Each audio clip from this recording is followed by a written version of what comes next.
केम छो। विसावदार का चुनाव अभी होने वाला है, बाई इलेक्शन, और मुझे लगता है कि महीने डेढ़ महीने में शायद इसका अनाउंसमेंट हो जाएगा।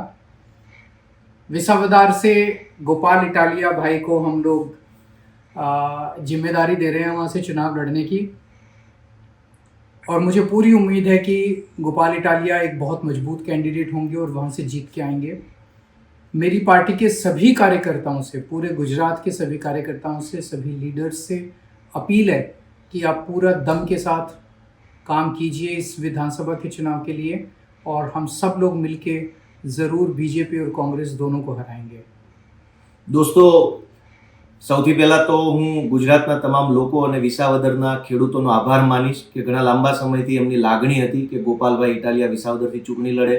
મેં અરવિંદ કેજરીવાલજીને વિનંતી કરી અને અરવિંદજીએ મને એક જવાબદારી સોંપી છે કે વિસાવદરના ખેડૂતો અને ગુજરાતના લોકો માટે અવાજ ઉઠાવવા માટે આ ચૂંટણીમાં હું ઉતરું.